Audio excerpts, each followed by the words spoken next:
Welcome back, everyone.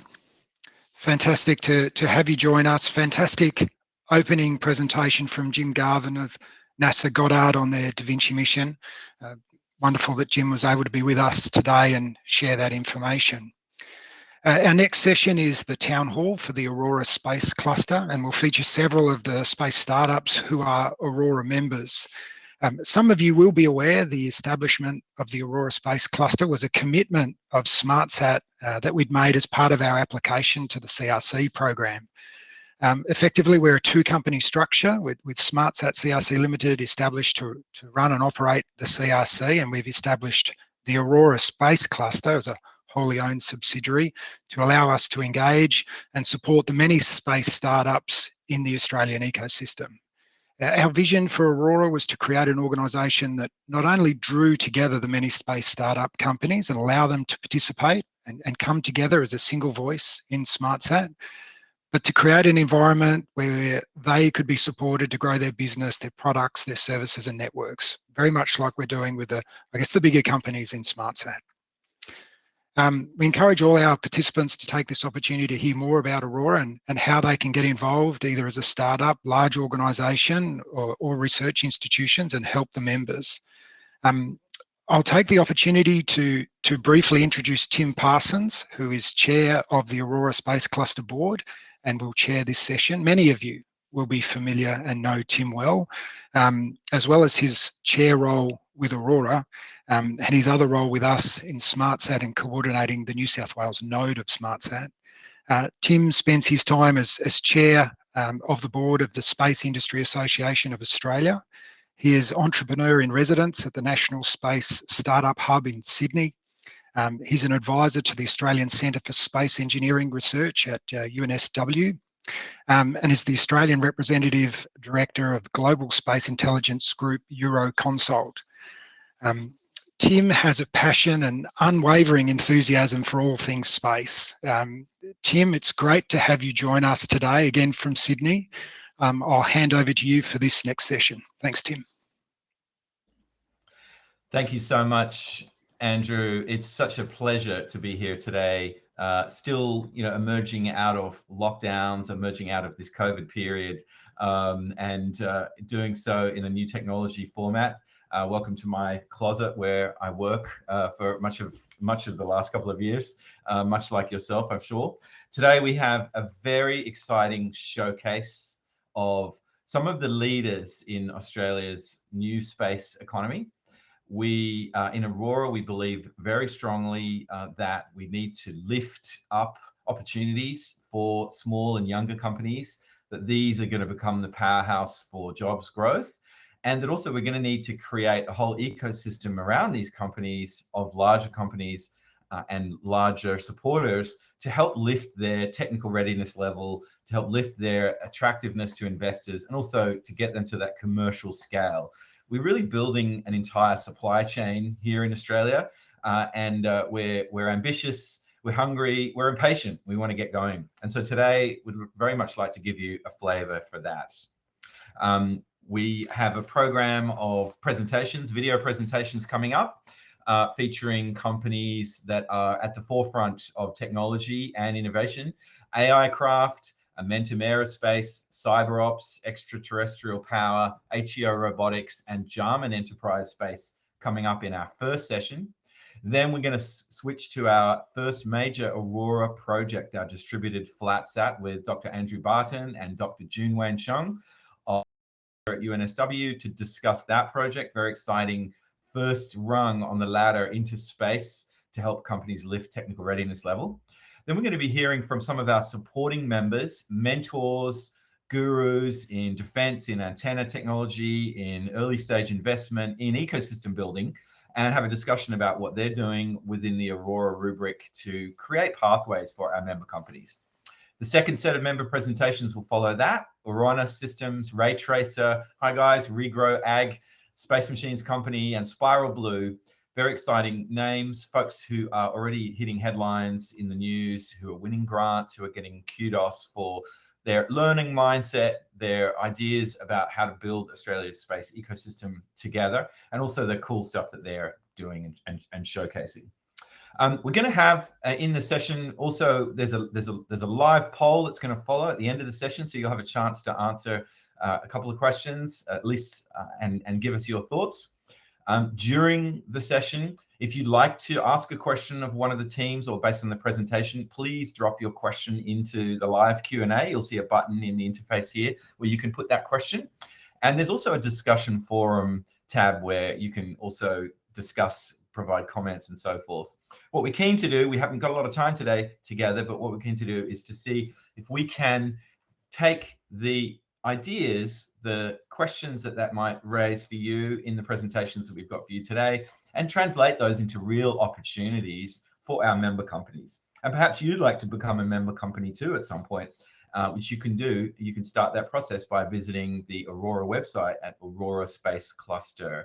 Just Google that and you'll find your way to our website where you can apply for membership, either as a startup member or if you're keen to contribute as a supporting member. So Aurora, we're coming out of our establishment phase. We've been going for a little over a year, coming up to 18 months through COVID, which has slowed us down a fair bit, but we've been gathering pace, accelerating just recently. And it's been terrific to have over 25 companies now sign up and pay their membership dues, with a whole lot of other companies applying every day and going through our funnel. We have an active behind the scenes set of conversations going on between the board members and our members.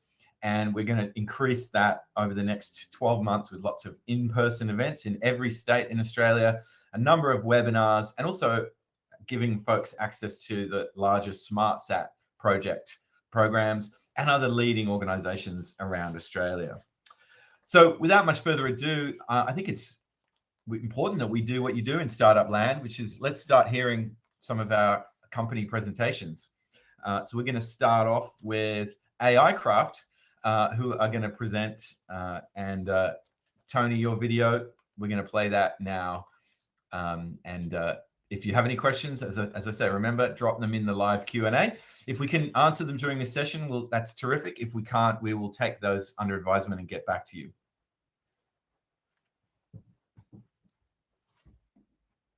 Hi, I'm Tony Scoleri, CEO of AI Craft. The company is based in South Australia and we specialise in the design of smart sensors and systems that perform artificial intelligence or AI at the edge. Our focus is especially on hardware accelerators tailored to the different architectures where we need to embed those AI models. And with this, we are designing new microelectronics for a whole new range of software-defined products. For instance, in terms of the satellite, we are looking at new subsystems for transceivers, power management system, and a new multiband camera. The benefits of all this are that we have much better integration and systems that have reduced power consumption and reduced latency when it comes to transmission, and systems that actually also are able to sense signals that are much weaker. This will combine with our software that treats imagery data and signal data agnostically within this coherent framework. So, and to finish off, I will say that we're looking for companies to integrate and co-develop technologies where this AI can really bring that next level of service and convenience to customers because it's more in real time, because it's more deployable, and it's more accessible. Thank you. Terrific. Thank you very much, Tony. And now Ewan from Momentum. G'day everyone, my name is Ewan Cornelius from Momentum Aerospace, here to talk to you about some of our capabilities. Firstly, we have a niche capability modeling complex ionizing radiation environments, including those encountered in space. Stepping through an example here, we have a tessellated model of an asteroid in which there's some deposit of interest. In this case, it's water. So what we can then do is sample particle by particle, some source term. In this case, it's the galactic cosmic radiation background, propagating particles through that structure, accounting for relevant physics processes, nuclear reactions, electromagnetic processes, and the like. What we're seeing is that there's actually some radiation that's emanating from the structure, protons, neutrons, gamma rays, what have you. And what we have is an idealized ring of sensors there. that are registering particle types and their energies. And what we want to know is, based on that albedo signature, what information can we ascertain about what's inside the asteroid? So this is a general purpose capability provided as a service to customers, including Department of Defense. No, it doesn't have to be an asteroid, could well be a CAD model of a satellite, personnel within a craft or a habitat, with the view to optimizing the design of radiation shielding. So please get in touch if you think this could help you to explore technology concepts as well. Secondly, I'd like to talk about our web application programming interface offerings. Many industries rely on predictive scientific models to predict different quantities. However, those models can be difficult to access and use and to integrate into modern software. So what we do is develop web APIs that can help reduce integration times from days down to minutes. An example of interest to the space community are models of the thermosphere, JEB 2008, and the NRL model. On the left-hand side here, we see the predictions based on those models for a particular orbit compared to the measurements that were performed as part of the GOCHI mission. And so those predictions were actually accessed using the web API as well. So this is a validation study there. Right-hand side, there is a demonstration of an upcoming forecasting capability that we're adding to the web APIs, whereby for a particular position, the users can predict the mass density out for different time horizons.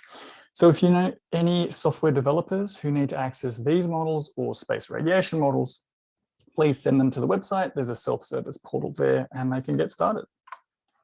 So we have an ask. We're looking for a co-development partner. Perhaps there's a commercial organization into which we can partially embed the development team, together develop some predictive scientific software that enhances or complements an existing offering. Or it could be a research organization. Maybe there's a research capability saying we could develop some software that complements that. And on that, there's an opportunity to apply for funding from the upcoming New South Wales Node mobility grants. So that's us. Please do get in touch if you have any questions or any of that piques your interest. And thank you for your time. Thank you so much, Ewan, and thanks for the plug for the New South Wales SmartSat node. We see certainly a huge opportunity to drive collaboration between SmartSat CRC nodes and our Aurora members. So next up, we have Daniel, CyberOps. They are cybersecurity in space experts.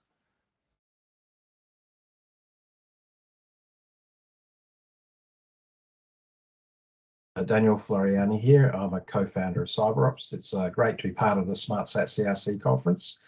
So CyberOps has been going for 5 years. We carry out defense, space and cyber activities, as well as dabble in blockchain for fun. We have a passive RF sensor network that participates in the space domain awareness area. And we're also passionate in the to try and increase the space cyber capability of the nation. And we have a live project going in that domain as well. So we'll cover off those 3 topics now. So CyberOps, we do a lot of defense supply chain readiness, and we're really keen to take what our learnings from there and apply it through into the space supply chain. We work with launch permits through the Space Agency. We provide a lot of governance and policy advice, RF security, which is very important in the space domain. We don't just look at companies, we look at like their operations and their products, and also export control and regulatory advice around handling that type of material. And also underpinning all this is a lot of vulnerability assessments, maturity assessments, leading towards the ability to build bespoke training and testing tools for the space domain. We have this product called Space IQ, which sits here and in the cloud and manages a network of sensors around South Australia and soon even wider. And these sensors can operate at a whole different range of frequencies and capture the signals coming from space objects. And from that, we can characterize them when we look at their frequency of transmissions, their bandwidths, which orbit they're in, the Doppler shift that they've got, which indicates their speed. So we can characterize a whole range of satellite objects or space objects floating around us today. And through that, we participate in SpaceFest and SACT, which is a Sprint Advanced Concept Trainers, and some other contracts that we deliver to Air Force Headquarters now and then. In addition, we were granted a Defence Innovation Hub grant in 2019 to develop a sovereign space cyber capability. It's a civilian focused project, but funded by Defence. And the idea is to help smaller companies become more secure as they grow, and also allow Defence to look at the security posture of larger companies, larger products, larger services in the space area. We look at supply chain, we look at regulatory issues, and more we're getting into the policy issues around space cyber, space domain awareness, because they are quite closely related. So the next first phase, we delivered an architecture as well as a maturity assessment to assess where companies' products, services are against a particular metric. And the next phase is to utilize the world-class cyber engine at Lot 14 and build a set of training tools as well as evaluation tools to really provide uplift of the cybersecurity posture of and capability within the nation for the space industry. So I really look forward to some of the questions, and this is just a very brief overview of what CyberOps gets up to. Fantastic. Thank you so much, Daniel. And wow, you must have some great views on all the different things going on in the space cyber domain and space domain awareness domain. So a conversation with you at more length about that idea of a cyber range and how that can influence all the work that everyone is doing. Next up, we've got Peter from Extraterrestrial Power. Take it away, Peter.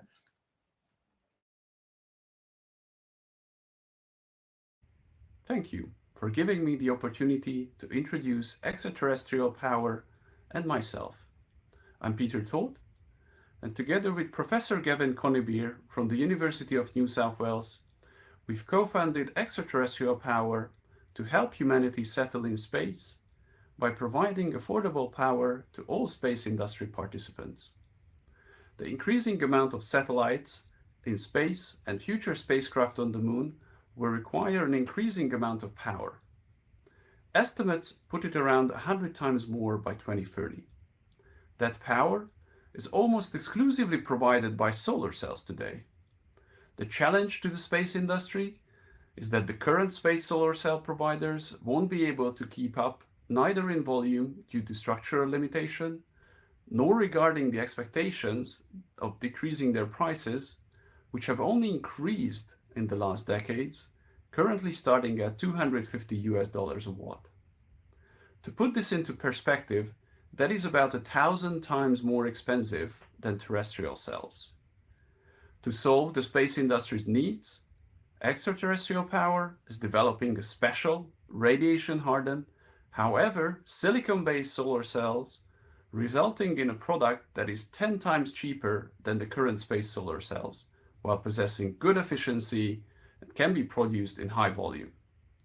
This way, Extraterrestrial Power will enable Australian companies to source this crucial satellite component from a local supplier, while opening up tremendous opportunities both in space and for the coming age of lunar exploration, habitation, and mining.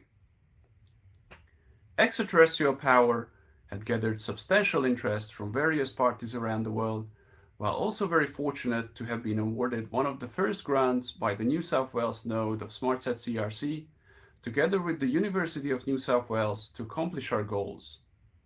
If you are one of those thinking about power, or this is of interest to you, or if you have any questions about how to power your satellites, please feel free to reach out. We would be very interested to hear any use cases you might have. Let's power up the solar system together. Thank you. Love that, Peter. Let's power up the solar system together. Thank you so much. Great tagline, Extraterrestrial Power. And now, great pleasure to introduce Dr. Will Crowe from Robotics. Take it away, Will.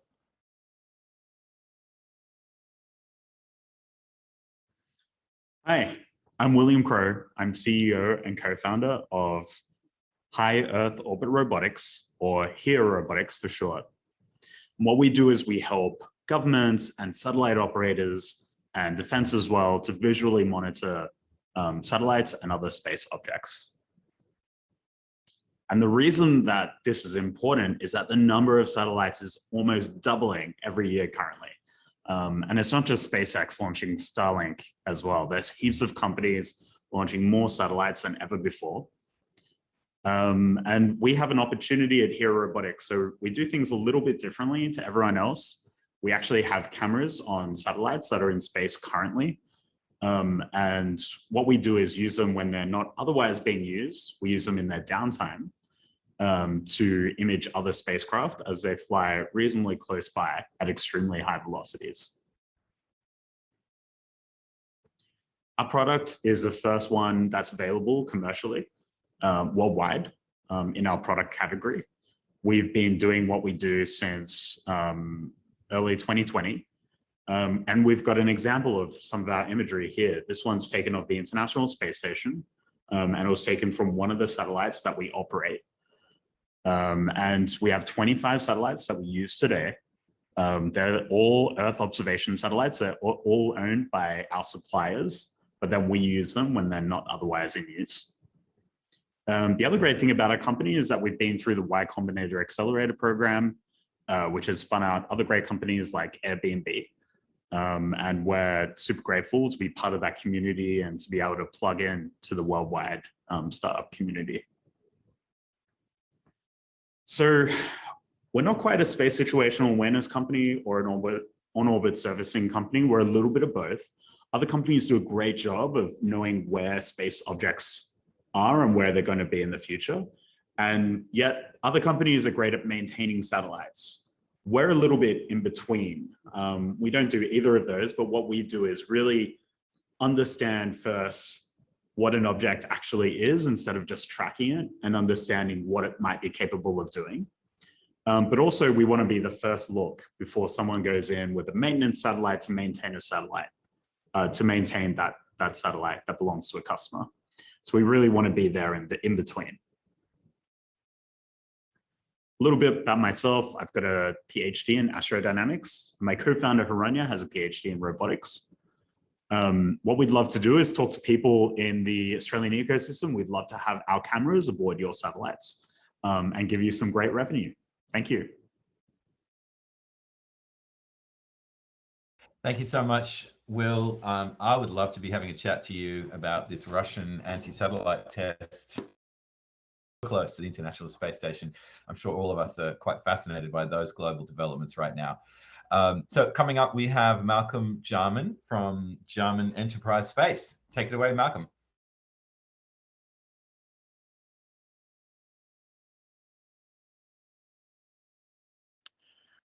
Hi, I'm Malcolm Jarman from Jarman Enterprise Space. Jarman Enterprise Space goal is to put people into space affordably and safely. Why? For exploration, research, tourism, mining, and to live. People just want to get into space. So we're going to achieve this through development of technology, one step at a time. And how are we going to do this? Well, let's see our solution. We're going to build launch rockets. We're starting on the Hawk Junior, which is a small launch rocket. Hawk Medium will eventually evolve, and Hawk Heavy, obvious for human lift. So how is this all going to be possible? Development of our first step, the Swift engine. Too far. The Swift engine's a in-house designed Methalox engine running on methane, liquid oxygen. And this is a single-stage turbo engine. The nozzle can adjust to compensate for atmospheric pressure changes, making it viable. And this is a team that's making it happen. On the left, we're the engineering team. On the right, we're the operations team. And this is our design. It's additive manufactured, low part count, mass producible, highly reliable, and accurate deployment vehicle. It's a taxi in the industry where most are buses. We drop off at the door, whereas they drop off at the bus stop. So why is ours so good? It's made out of, body's made out of carbon fiber wrap. The engine's made out of stainless steel printed. Then our advantages, we developed the engine. We're developing the rocket. The avionics are off-the-shelf certified systems. And we're incorporating redundant systems to reduce delays. Other advantages, 24 launches a year, growing at 15% per year. Highly reliable. We work with customers right from day one. So the launch vehicle is set up for the customer. The launch site is the chosen one for customers. Our benefits, we haven't changed our idea right from day one. We've got over 70 years experience. We know our competitors' problems and mistakes, and we learn from them. We have test sites already in discussion and secured. We have people experienced in handling the fuels, cryogenic fuels that is. Test requirements minimal because it's a simple design. It's efficient. Now route to market is in 2 years, under 2 years. 2022-23, we're looking at a suborbital launch to test all the systems, make sure they're all valid. 2023, we're launching. We're putting stuff into space. Single staged orbit, no debris. The only thing that comes off is the fairings. They come back to Earth. And once we've successfully proven launches, we start mass producing. We have 4 launch sites to launch from in Australia. We've got South Australia, Queensland, West Australia, Northern Territory. We're in discussions with UK, India, and possibly NASA. So we're going global even before we started.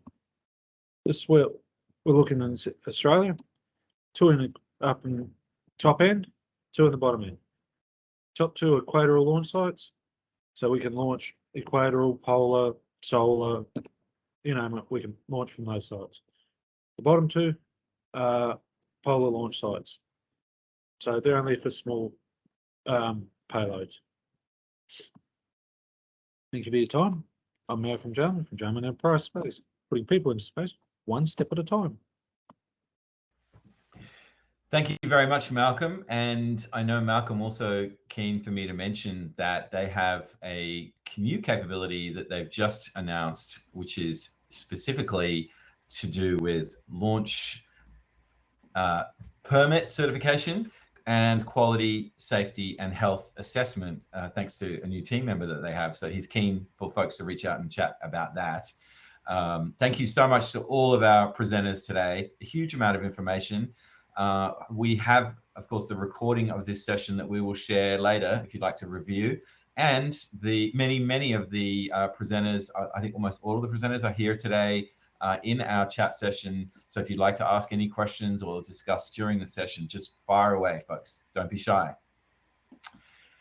So we are running slightly ahead of time, which is great, which will give us an opportunity now to talk a little bit about the distributed FlatSat with 2 of the leaders of that program within Aurora. It gives me huge pleasure to introduce my colleagues, Dr. Andrew Barton and Dr. June Chang. Really exciting to hear a little bit about this project today. We're going to foreshadow it in a way because there's also a more formal presentation of this tomorrow. So distributed FlatSat, maybe Andrew, you'd like to go first. Can you give me a little bit of background to the project? What is a distributed FlatSat? What is the problem that our members who were involved in helping design this last year and triggering an EOI and subsequent some SmartSat funding? What is the background? What are the problem we're looking to solve? Yeah, hi Tim. Hi everyone. Tim, I actually did prepare a few little slides sort of answering that question. Should I jump into that? Beautiful. Okay. If Leighton and the producer here can help. Okay. I'm hearing that we're not going to be able to do that, but not a problem. I can talk you through those answers. So the distributed FlatSat program of Aurora, it grew out of some activities last year that I was heavily involved in as in my capacity as an Aurora board member. At that time, some of you may know I was working at Southern Launch, and I now work at SmartSat, so I'm actually kind of wearing 2 hats with regard to Aurora at the moment. But back then it was just 1 hat. And we had in Aurora a special interest group for satellite systems.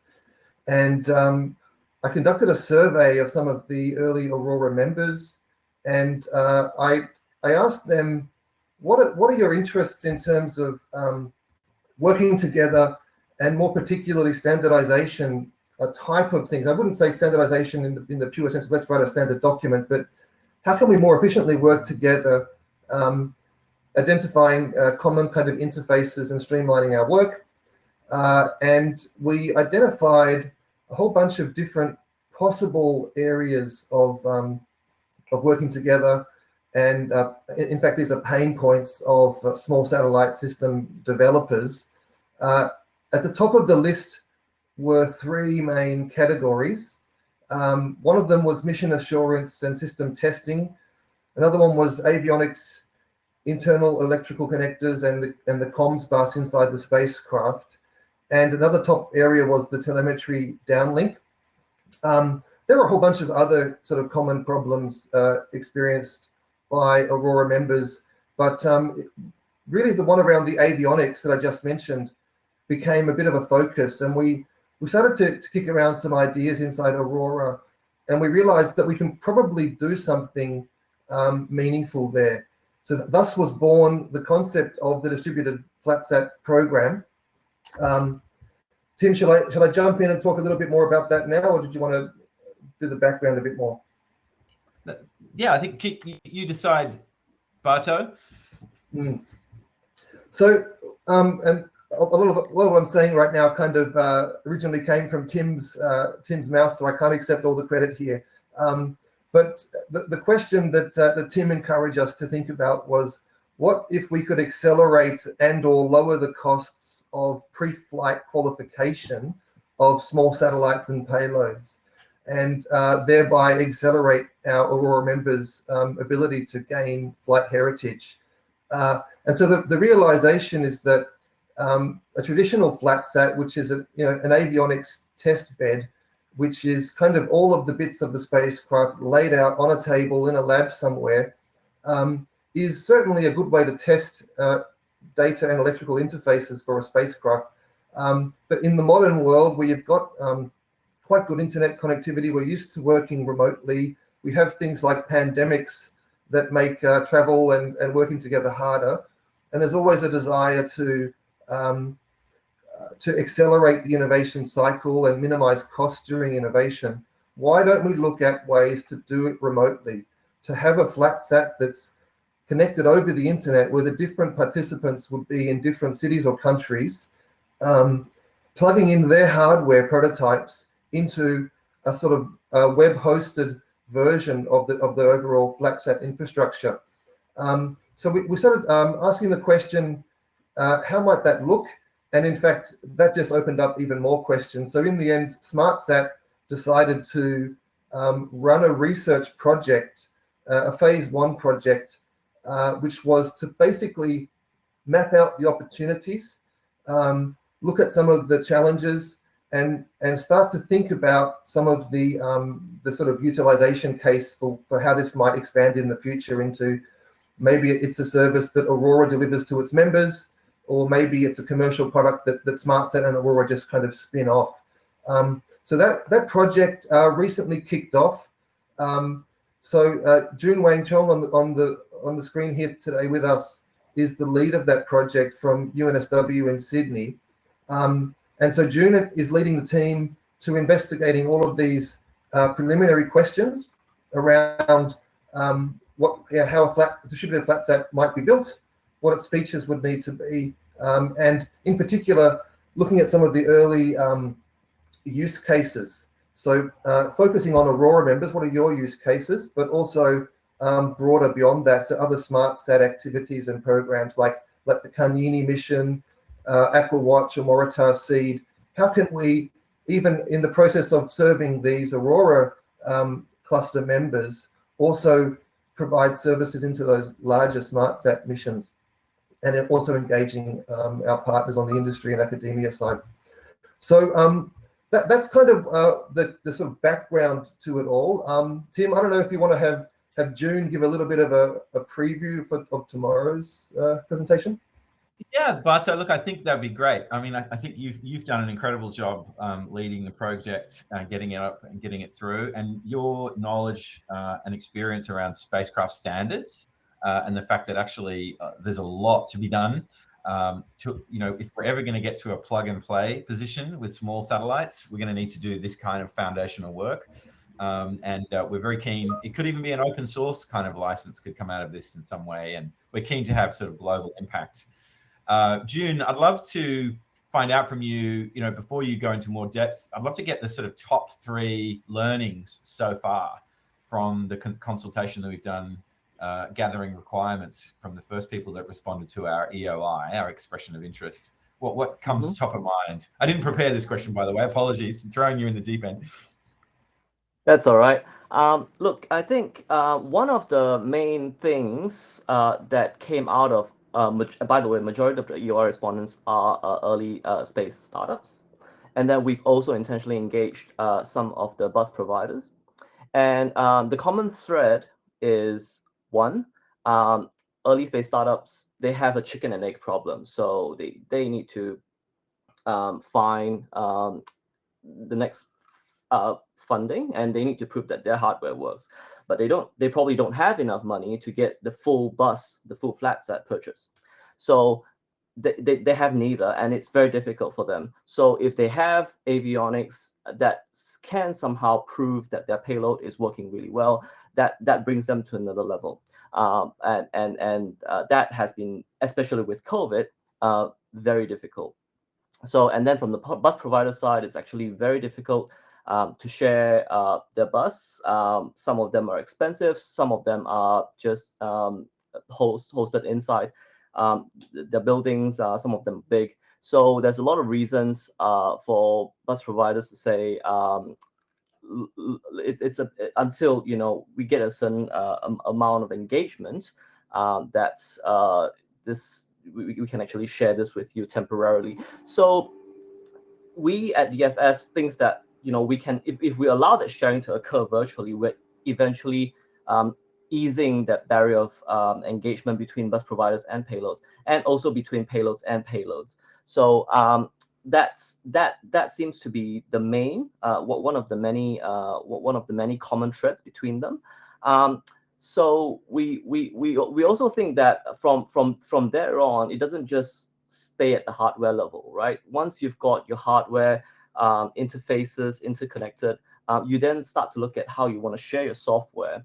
And DFS also intends to go into that phase and try to make that make that challenge easy. So developing, testing, integrating software, all that sort of ConOps testing can be then streamlined. Other challenges that we DFS wants to tackle, including logistics issues, capability discovery. So let's say you have a piece of hardware, and that hardware is always evolving. The interface is always, being changed and modified and improved. If that then gets mapped to a standardized interface document, and that's necessary to plug into our DFS network. What if that document can then be published and searched, right? So if there is a way for others people to discover your capabilities, your interfaces, and then they engage you, wouldn't that be great, right? So if capability discovery can be enabled from both the payload side and the bus side, then I think we have a real game changer. And then there's scheduling issues, right? It's just extremely difficult to entertain emails from people coming in and asking, are you available on this time? Set this up. Are you available? Is your hardware not going through maintenance right now? And going back and forth on that, right? So we want to have also that problem solved to a certain extent by allowing scheduling to be as easy as a calendar invite, allowing you to publish your availability of your equipments, allowing access requests and permissions to be handled, to be standardized, and also basically making it easier for people who want to share their hardware, spend less time on that, right? All they have to do is just log in. So all this will be enabled through some form of centralized interface in the cloud, and that's what we call orchestration. And then from there, the orchestration would engage the nodes that are participating and reconfigure them. So all you have to do is basically go to one place to reconfigure multiple nodes, and then it should allow the nodes to talk to each other without too much hassle. That's one of the sort of big picture. We'll go into a bit more detail in our tomorrow's presentations, but I'll stop there. So much, June. I mean, I think it's very exciting to see the opportunities that come from unbundling. You know, spacecraft systems and avionics have been very closed unless you had lots of money in the past. I know that was your experience with the QB50 project, where you helped to design and build 2 spacecraft, and it's quite interesting to see how bespoke everything still is, even in the new space sector. So I'm excited to see how that unbundling approach, where you're taking the whole stack of avionics and payloads, is actually opening up business opportunities as well for Aurora members and their customers and other partners in the ecosystem to work together. And I think we've seen the same thing happen in the PC world, where you've got lots of different standard components coming from different people. You mentioned NVIDIA earlier in our conversation. You know, there's a number of different graphics cards providers, there's numerous bus providers, there's numerous CPU providers in that PC world, and yet there are lots and lots of software providers for all sorts of different components, and yet somehow it all plugs together and works, mostly. And so if we can see, you know, I have that vision, I have that hope for the distributed flat-sat project. And I'm hoping that, you know, that's something that we get to uncover as well. Barto, you certainly educated me about the situation, you know, globally with standards from your background at European Space Agency and many other places where you were working in that space. You have any sort of feedback or comments on what June said, or this picture I've sketched of the future of bus and hardware and payloads unbundling? I think the vision is quite compelling, and it's interesting to be here at this time in the Australian ecosystem, where we're starting so new, with so many people learning it as they go and just looking at things in a kind of new way, refreshing way, and saying, why don't we try it this way and see what happens? And so I'm confident we're going to have all sorts of great innovations coming out of the Australian space industry, even in its infancy, and also from this project specifically.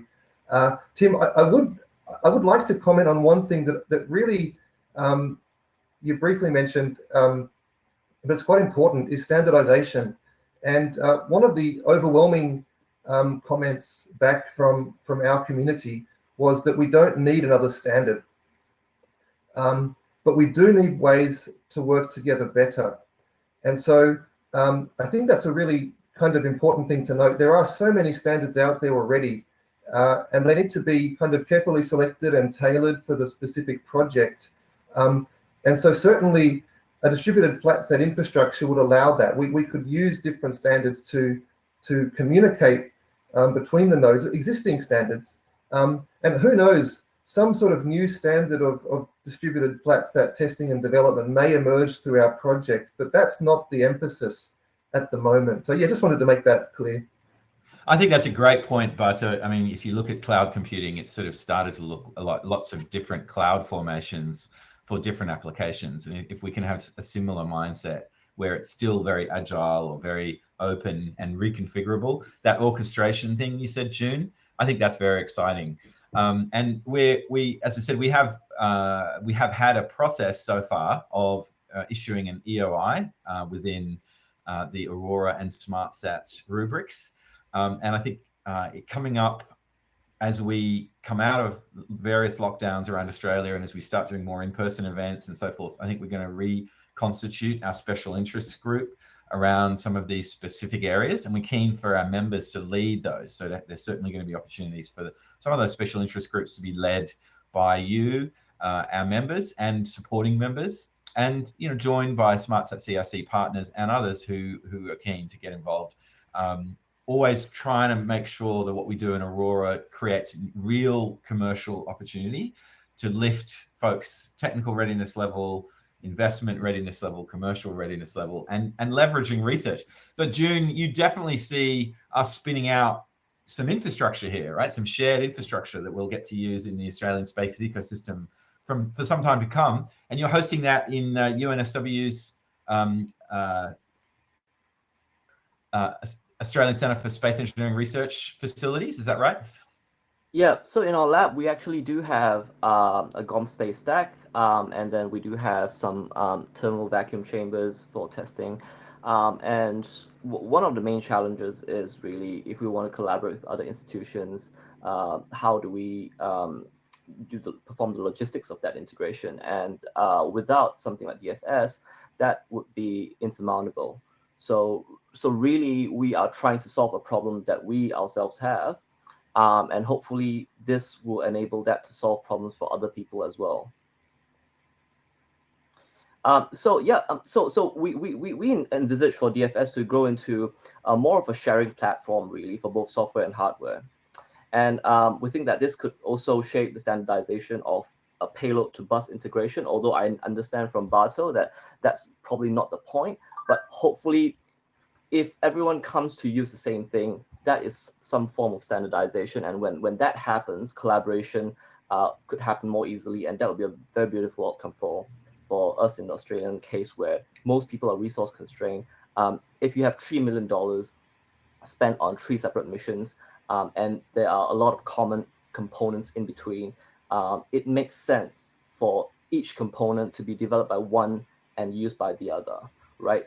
That way, we want to make sure that we don't have the 50% failure rate of an early CubeSat mission. We always learn from the mistakes of others, and we always share tested hardware architectures and tested software that we can share with each other. So we're currently in the feasibility study stage, as Barto and Tim has mentioned, and we are keen to hear from potential end users. We are still quite open-minded on that. And the idea is for us to make sure that DFS can identify all the common and critical functionalities that most end users would want. So the earlier you engage with us, the most likely we'll make something that maybe anyone in the audience can use. Thank you so much, Jun. We're out of time for this session now, but thank you to have leaders like yourself and Andrew helping create common opportunities for the whole ecosystem. And yeah, really excited to hear how we can drive that collaboration. And in fact, that's going to be the main theme of our next session. Now, Andrew, who was with us, you just saw him on screen, but he's still in our room here. He helped to develop, with myself and the board members of the Aurora Space Cluster, a set of principles around membership. And one of the things we thought about was we actually really need to make sure we're helping out genuine space startups. And so we came up with some criteria to do this. And then also we need to encourage folks who share our vision of building the Australian space ecosystem, who want to help these earlier stage companies, often led by some of the amazing founders, PhDs, many years of experience in engineering and business, but at the same time facing constraints around finance, time, and so forth. So rising tide floats all boats. And so we came up with a new class of membership, which is the supporting membership class. And we have several companies that are in that space, and we're delighted to welcome the first of those, which has also been run by one of our board members, Troy McCann. So let's play that video first and hear from Troy. Take it away.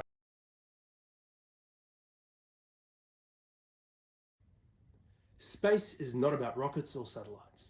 It's about tapping into new perspectives to solve our biggest challenges, both here on Earth as well as beyond.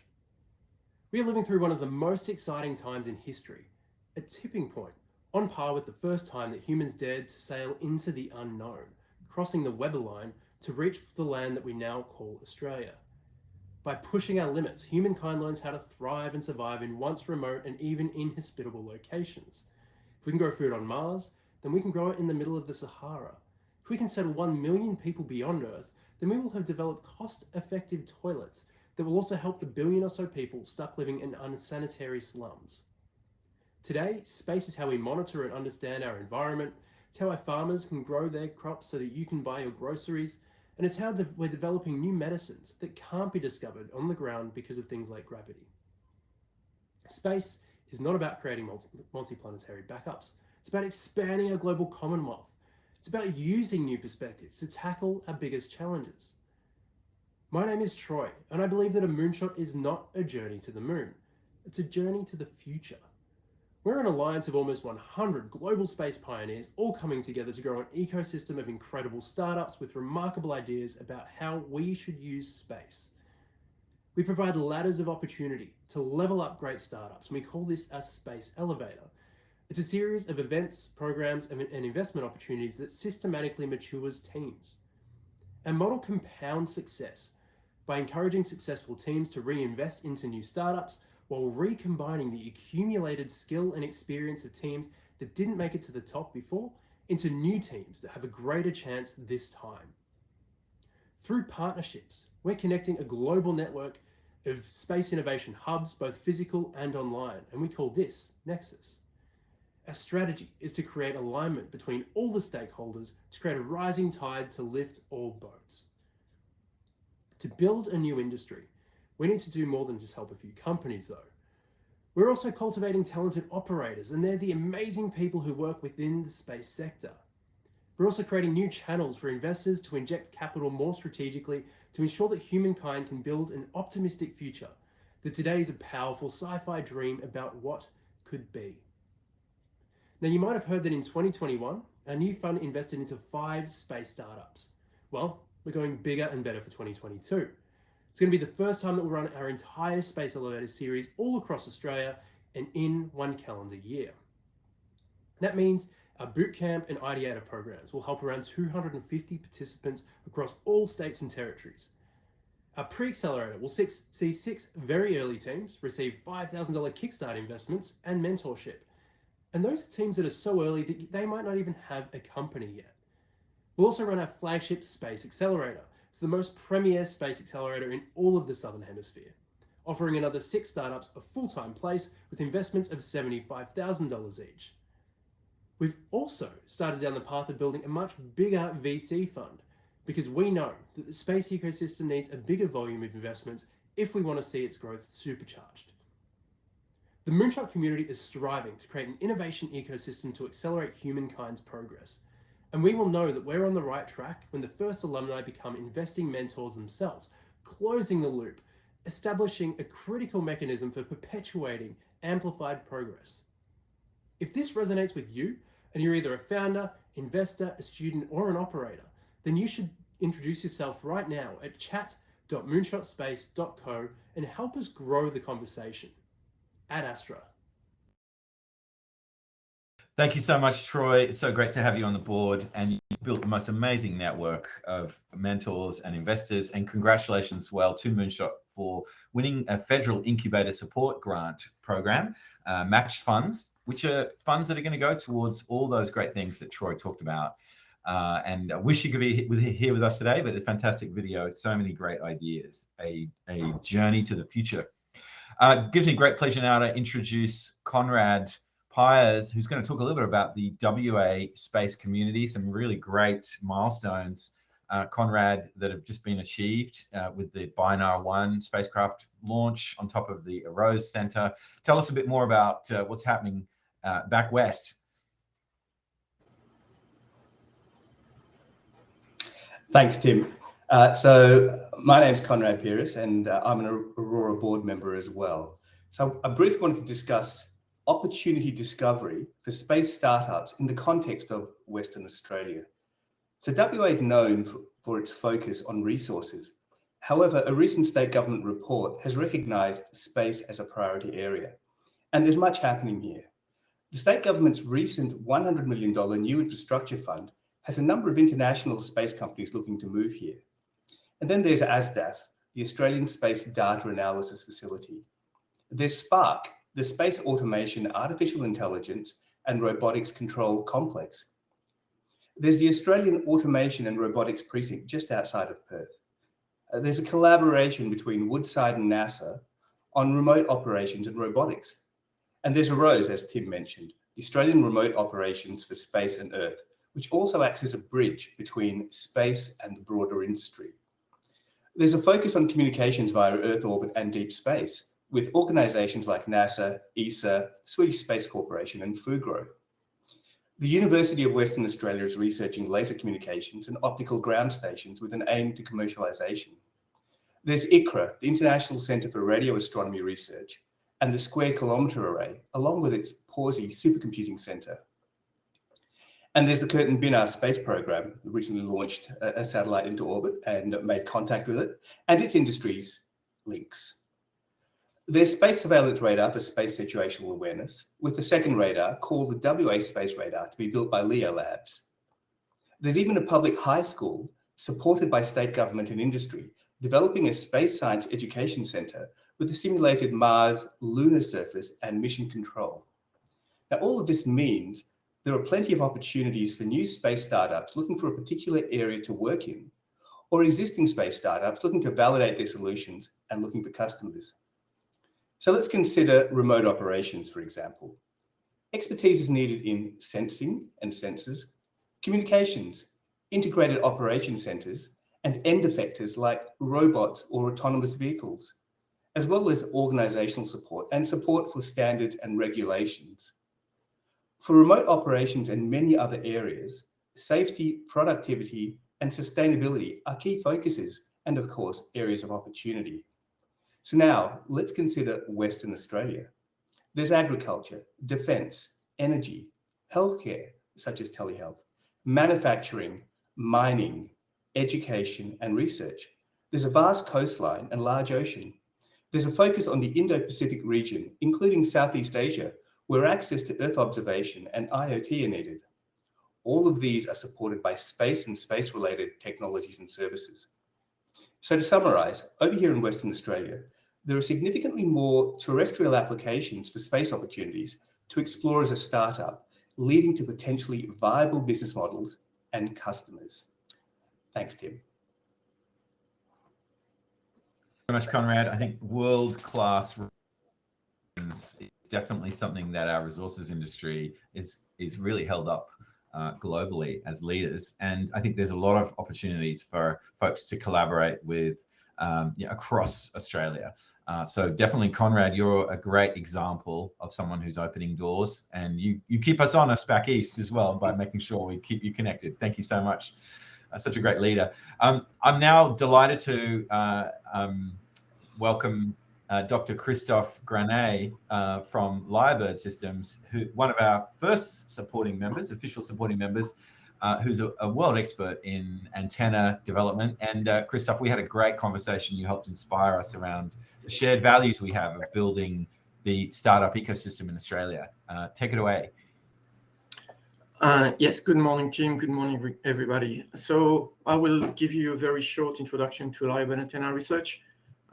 Basically, once you have satellites in orbit, you need to be able to communicate with them, and for this, you need Earth stations. So Lyrebird Antenna Research is an Australian company aiming to pursue the research and development of high-performance reflector and feed system for SATCOM, radio astronomy, and remote sensing operations. We have a world-class antenna design team comprising specialists in feed horns and reflector design, waveguide component designs, and computational electromagnetism. And we basically work from L-band to well over 50 gigs. I've actually done things up to 800 gigahertz. As I said, feed horn design, we specialize in the development of single-band or multi-band feed systems for commercial, military, radio astronomy, remote sensing, and we can basically design reflector antennas, optimize them, do the analysis. We can reband existing reflectors if possible, and we basically can do performance assessment. It's mostly waveguide component design, so what people call sometimes clever plumbing. You can see here, we've got on the left-hand side of the bottom, I've got a feed system which is installed in this 30-meter antenna in New Zealand. And the one on the right here at the bottom, they actually 3 12-meter antennas at the Kennedy Space Center in Florida, which use our X and K band feed systems at the focus, and these are operated by NASA. Okay, so as I said, we basically we can do SATCOM on the move. We specialize in compact antenna system design, lots of waveguide filters, duplexes, bands, waveguide networks. So you can see here, I have a filter, a waveguide filter. We've got a small feed system here, very compact. We've got another one here at K-band. We have a wideband K-band here going basically using the full commercial and military K-band in both receive and transmit. And this is a very complex system, which is an 8-port feed system, which has simultaneous X and K-band. So you can use mostly it's for military communications, but it also has, we also have an option which has 1 gigahertz of bandwidth in both K receive and K transmit for commercial applications. Various other concept design is actually installed on the Parkes Radio Telescope. We have another simultaneous X and K band feed system. We've got various horn designs, so we specialize in very complex and very performant horn designs. This is the SATCOM on the move concept. That one was a concept technology demonstrator with defense and EM solutions quite a few years ago now. And I'll show you the latest options. All these were designed in collaboration with EM Solutions in Brisbane. And basically, these things are SATCOM on the move. So you can have it either on top of the vehicle, like you see here. That was for the JAXA NICT in Japan. Or you can have it for maritime applications. So the ones at the bottom are maritime terminals, which go on basically Navy ships. We also do things for remote sensing. So the one on the left here, it's a simultaneous S and X feed system that we've developed for the CSRO. And the one on the right is one simultaneous S and X feed system as well that we've installed on a reflector, 3.7 meter reflector for basically a company in New Zealand.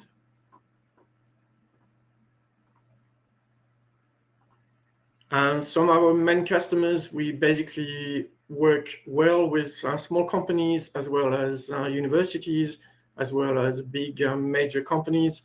So basically we're open to anybody who has a problem they want us to solve or want to improve their performance or want to learn about what we can do or how we can help them.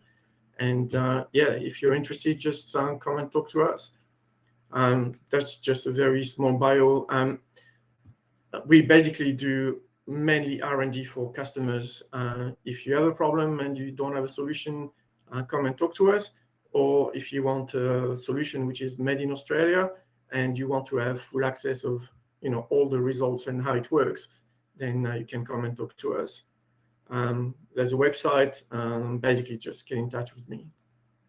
And that's it, Tim. Merci beaucoup, Christophe. It's so great to have somebody with your incredible range. And I know that you're keen to support our startup companies in helping them develop their own antenna and RF solutions.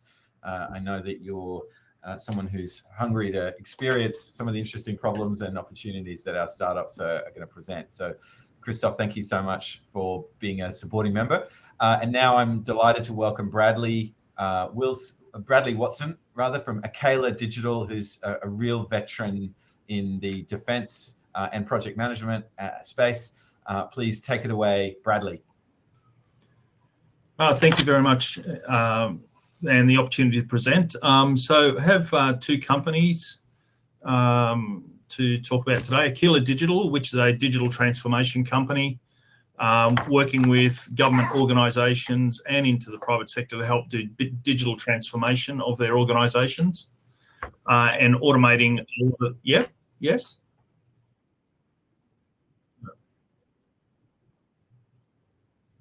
And with helping organisations transform themselves, modernise their business operations. And we also have a number of activities such as our research and development and cyber labs, where we work with other companies, particularly small and medium enterprises, to develop artificial intelligence, machine learning, robotics, processing, automation capabilities. The other company to talk about is Princeps Industries, where we work with companies to help restructure their supply chains and their business operations, but also research and development and ventures with organisations as well. We sometimes sponsor small and medium organisations to help build out capabilities with them to take to market into other sectors. We're currently doing a number of work across the health sector, defence, Department of Home Affairs, law enforcement, emergency services. And so we're currently working with two separate entities. One, we're actually working with a global OEM to develop products to take to markets. And the other one is a very small and medium-sized enterprise where we're helping them manufacture products to actually take to a wider market as well. It was originally designed for the defence sector, but it can actually be taken out into a wider market. And we are very keen to work with the space industry to look at how we can actually help the small and medium startups to actually optimize their operations, to look at how we can actually help them grow and actually through joint ventures take them to different markets across the wider federal government and state government space and eventually out into the wider private sector. That concludes my presentation. Are there any questions? Bradley, and I'm excited to hear about all of the different integration points that you've been talking about. One of our aspirations for Aurora is definitely that we can see more teaming along the lines that you describe, and that we're all learning what are the right commercial structures that work for everyone in terms of IP, in terms of the give-get in different commercial projects. So really appreciate, you putting that forward. You in 30 seconds, the biggest opportunities in Australia right now seem to be in defence. What are your views on how startup companies should approach that? You approach entities that are already working in there. They can actually introduce you to the right networks and the right elements that have the political persuasion as well. And it's demonstrating products and working with a larger entity to actually help show the financial viability of it, but also the value of the product as well. So helping those startup companies really understand what the customer wants, the government customer certainly sounds like we need folks like yourself who are close to them to help with that. Christoph, working in a number of big projects, what are the opportunities that you've been thinking about, imagining for our members? Oh, that's a good question. I think if you want a sovereign capability, we have lots and lots of expertise here in Australia. And if you use local support or local design, you have a better chance in the long term to actually saving money instead of having to send everything back to the US or wherever. So my view is that if you can design in Australia and make in Australia, you have the support in Australia, and it's in the long term, it's going to be a more viable product. Terrific. Conrad, what's the atmosphere like in WA following that successful Binar 1 flight? And I know it has quite an innovative, quite a radically different approach to the way that it was developed, the single circuit board spacecraft. Yeah, look, it was really exciting to see the launch back in August, so the first Western Australian satellite launch. I know you guys over on the other side have done it a few times, but it was pretty cool for us to do that. And then they've made contact with it recently. As you know, space is hard, and speaking to your satellite is a challenge. So they made contact. So look, it's really good. And just from a BNR perspective, I mean, I can't really speak for them, but they're working on the next 3 satellites, BNR 2, 3, and 4. So we're hoping to see more of this, and even more capability. So look, it's quite exciting from a launching stuff into space perspective. Thank you so much, Brad, Christoph, and Conrad, all the different things you're doing. We're building this ecosystem step by step. 2022, I think, is a year where it's going to get super interesting. But thank you so much for your support today and ongoing. Great to have you in the Aurora organization. And now we're going to move on to our next few startup presentations. And don't forget that after this session, a few of us are going to be in the exhibition hall at the Aurora stand, so we can keep the conversation going, as I mentioned in the discussion. So the first up presentation we've got is from Urana Systems, and take it away, take it away, Mark.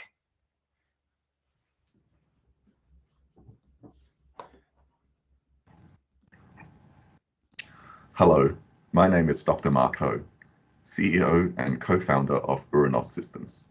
We are a nuclear technology company working with Foss Energy to develop a RHU design, that is, a radioactive heater unit under the ASA's Moon to Mars Initiative grant.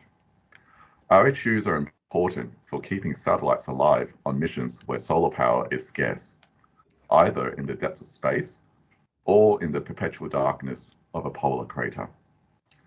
My co-founders at Uranos, Andrew Pestrello and Dr. Robert Marthas-Hall, have expertise in reactor technology and simulation techniques that include core neutronics and thermohydraulic simulations. These are skill sets that are well suited for engineering nuclear systems, as it allows us to calculate for such things as radioisotope production in a reactor, for radiation shielding to protect mission payloads, and to simulate the maximum temperatures experienced during nominal and accident-based events. Beyond RHUs, we hope to create compact reactors that can provide kilowatt and eventually megawatt-based systems for satellite power and propulsion. Established in 2019, Uranos operates out of Australia's National Nuclear Laboratory, ANSTO, embedded in ANSTO's Nandin Innovation Centre. We work with ANSTO under a MOU agreement to leverage ANSTO's knowledge and infrastructure, maximising Australia's national nuclear investment. Thank you for your attention. Thank you very much, Mark. So awesome to have nuclear power experts in the Australian ecosystem and the opportunity to use radiothermal generators for deep space exploration missions. Of course, all of JPL and other deep space missions are powered by similar technologies. Great to have you. So now we're going to pass over to Tim from Raytracer, very exciting company based in Canberra and with really interesting facilities that I want to try out in Brisbane. Take it away, Tim. Hi, I'm Tim Lucas from Raytracer, and we are a Queensland-based space company. We have been innovating in two core technology areas. The first one is called Titan Lake, and Titan Lake is our neutral buoyancy virtual reality simulator where we've taken two common methods of training astronauts. What we've gone and done is we've combined the two together. So we've created a hardware-software solution to demonstrate that we can put somebody underwater in virtual reality in a rich live simulation of a spacewalk. We've reproduced a digital twin of Gateway, which is the new space station that's going to orbit the moon. And we're able to simulate a repair scenario where somebody can go out and repair the station.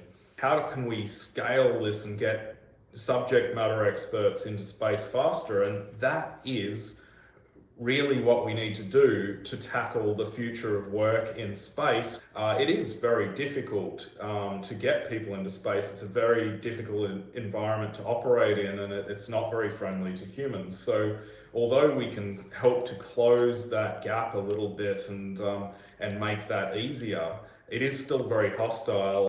And for that reason, the other area of technology that we are innovating with here at Raytracer is robotics, and specifically human-to-machine interface.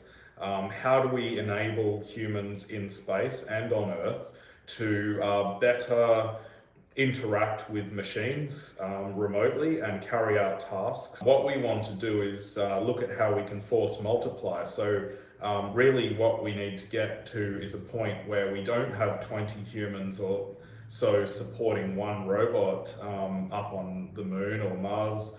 What we want to do is have one human supporting 20 robots.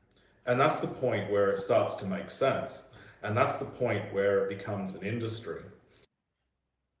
In closing, we live on a finite planet with finite resources, and our economy needs to grow exponentially in order for us to thrive. And this is problematic if we do not expand industry off the planet. And so there has never been a better time to start looking at what does the future of work look like in space? What does the future of industry look like in space? There are plenty of reasons to expand into space industrially. There are a ton of resources and a ton of opportunities. And what lie between us and those opportunities are technical challenges and science challenges. And we need people to start looking at and solving those problems for the betterment of all of humanity. Wow, thank you so much, Tim. What an exciting opportunity. You tugged on all the heartstrings of my inner 8-year-old who wants to go to space. I want to try that facility up in Brisbane. And also, what an interesting render of virtual presence helping to manage a space, perhaps Australia's future rover on the moon. Wow. So thank you so much, Tim. Now we're going to hear from another one of our board members who's also a global leader in using space for sustainability, which is a great little sub-theme we have today. Dr. Anastasia Volkova. Take it away, Anastasia.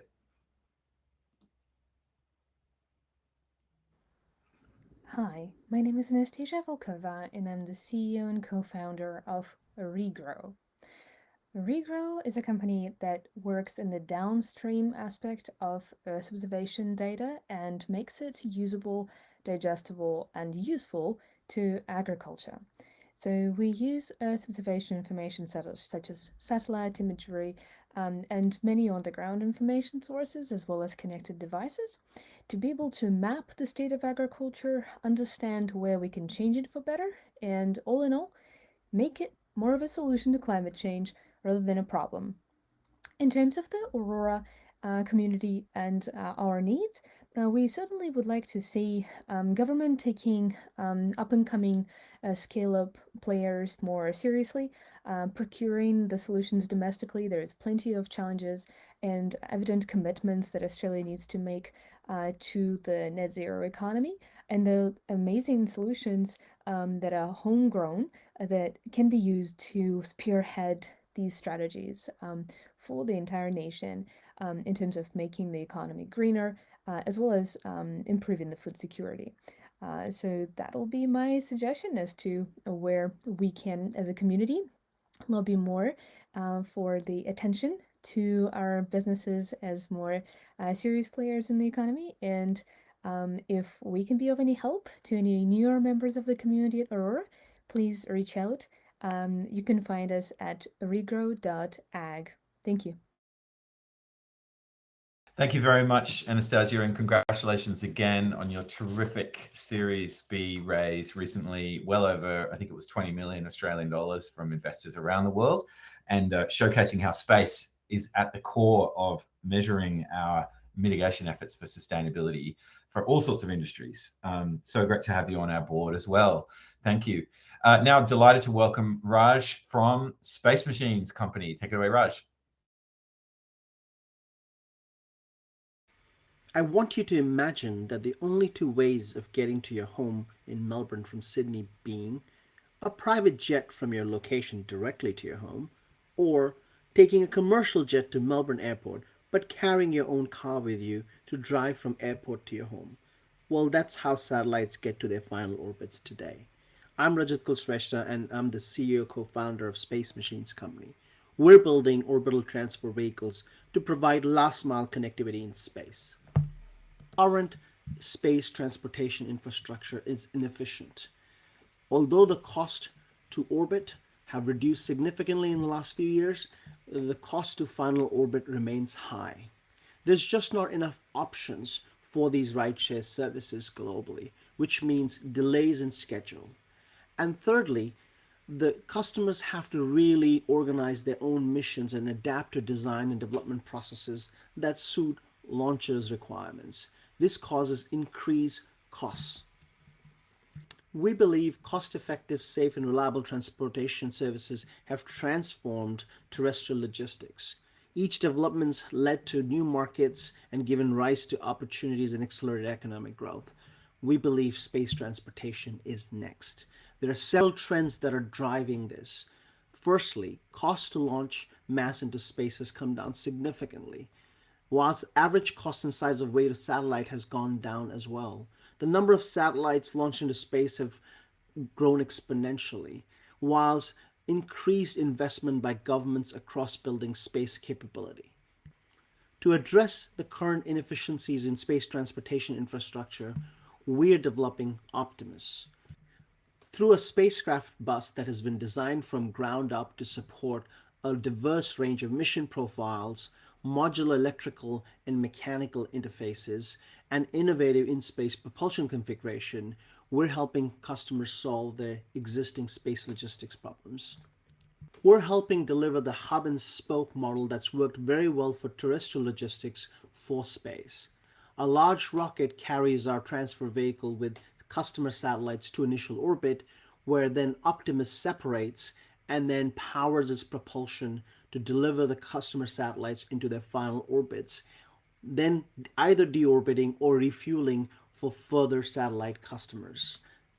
The Optimus platform can provide a diverse range of services, everything from in-space transportation to satellite as a service, which is a hosted offering, to in-space servicing of satellites, and finally exploration as a service, providing low-cost, high-cadence deep space missions.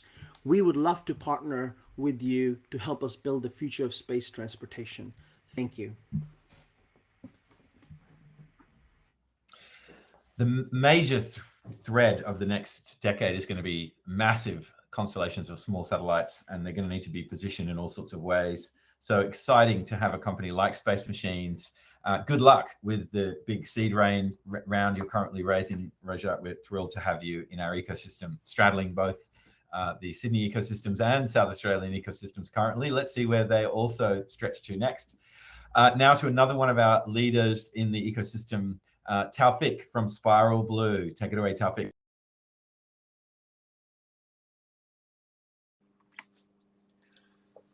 Hello everyone, my name is Taufik Huck and I'm the founder and CEO of Spiral Blue.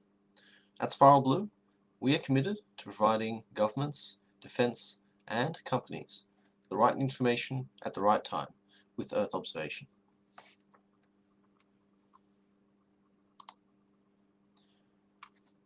What we are doing is building out this space edge computing technology, which is essentially putting very powerful edge computers in space and using this to build out a network of satellites that will carry these computers in order to process the Earth observation data that these satellites collect before they actually send them down. This carries tremendous advantages because this allows us to overcome the bandwidth limitations that these satellites have, as well as deliver data in a format that is much easier to use and much easier to interpret for customers.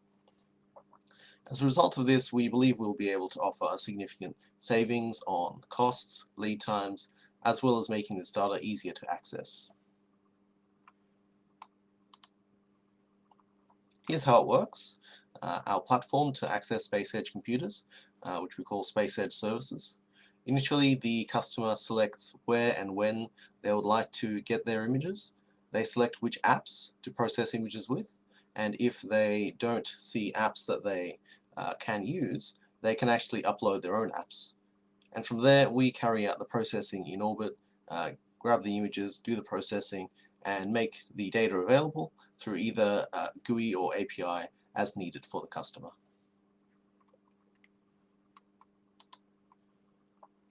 And these are the main areas of technology that we are working on. We are open to collaboration in any of these areas, so space hardware specifically focused on computing and radiation handling and thermal handling. The software middle layer that handles the instructions from the ground and carries them out on the satellite, as well as the applications to actually process the imagery. Going from pre-processing, which is one of our biggest technical challenges, again an area that we'd be up for collaboration in, as well as the apps on board, such as in this case our ship detection app, Vessel Detect. If you're interested in helping us in any of these areas, please feel free to reach out.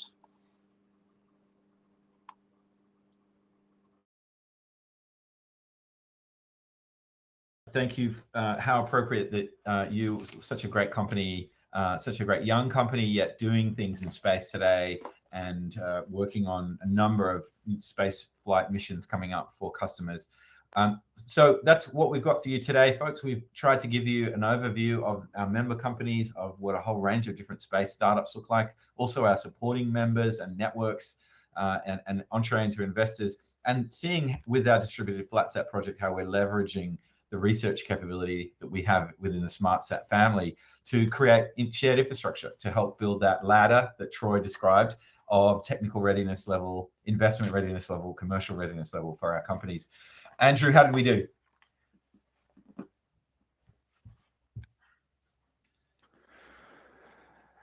Right on time, Tim. Didn't expect anything less. Look, thank you, Tim. Thank you to our Aurora members and presenters across that session. It was great to hear about member activities and the exciting things happening. Thanks to the FlatSat team. We'll hear a little bit more about them tomorrow.